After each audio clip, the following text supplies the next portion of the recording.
Hello दोस्तों, कैसे हैं आप लोग। दोस्तों आज इस वीडियो का आज हम लोग क्लास 11 का बायोलॉजी का चैप्टर 8 जो कि cell the unit of life के लेक्चर 9 के बारे में बात करने वाले हैं।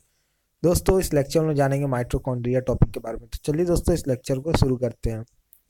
माइटोकॉन्ड्रिया जिसका सिंगुलर, अगर ये प्लूरल माइटोकॉन्ड्रिया बोला जाता है, अगर सिंगुलर हो तो इसको माइटोकॉन्ड्रियन बोला जाता है।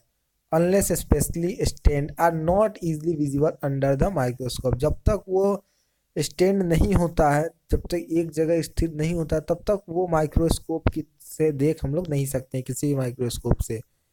The number of mitochondria per cell is variable depending on the physiological activity of the soil. दोस्तों किसी सेल में कितने माइट्रोकॉन्ड्रिया प्रेजेंट है ये डिपेंड करता है साइकोलॉजिकल एक्टिविटी, सेल के साइकोलॉजिकल एक्टिविटी के ऊपर।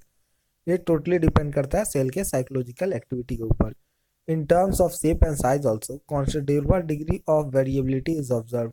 अगर हम शेप एंड साइज की बात की जाए कि ये कैसे होता है, तो ये भी वेरिएबल करता है। एक से एक सेल में, सभी अलग अलग सेल में बिल्कुल अलग अलग शेप एंड साइज के प्रेजेंट होते हैं। Typically it is sausage shaped और cylindrical having a diameter of 0.2 to 1.0 UM.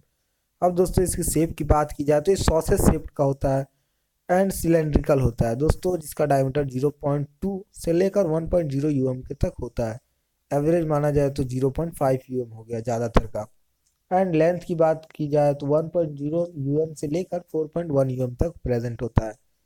Etch mitochondrion जो कि सिंगुलर है, माइट्रोकॉन्ड्रिया प्लूरल है, तो each mitochondrion is a double membrane bound structure with the outer membrane and the inner membrane dividing its lumen distinctly into two aqueous compartment। दोस्तों जो सभी mitochondrion होते हैं ये डबल मेम्ब्रेन बाउंडेड स्ट्रक्चर होते हैं।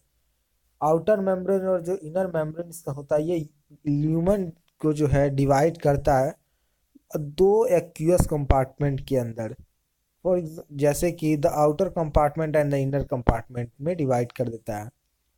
The inner compartment is called the matrix, and जो इसका इनर कंपार्टमेंट होता है इसको हम लोग मैट्रिक्स बोलते हैं। Outer membrane forms the continuous limiting boundary of the organelle. जो आउटर मेम्ब्रेन होता है इसका काम होता है कि कॉन्टिन्यूस लिमिटिंग बाउंड्री ऑर्गेन के लिए बनाता है, प्रोड्यूस करता है। The inner membrane forms a number of infolding called the क्रिस्टेई।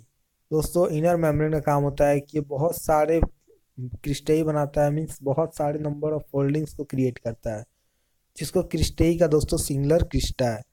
Towards the matrix, matrix के towards the cristae increase the surface area. Cristae का दोस्तों अब काम है, क्रिस्टेई का क्या काम है, इसका काम है दोस्तों कि ये सरफेस एरिया को इंक्रीज करने में मदद करता है। The two membranes have their own specific enzymes associated with the mitochondrial function. दोस्तों जो दोनों मेम्ब्रेन होता है इसका अपना स्पेसिफिक एंजाइम्स इसमें प्रेजेंट होता है, जिनके अलग अलग, सभी के अलग अलग माइटोकॉन्ड्रियल फंक्शन होते हैं।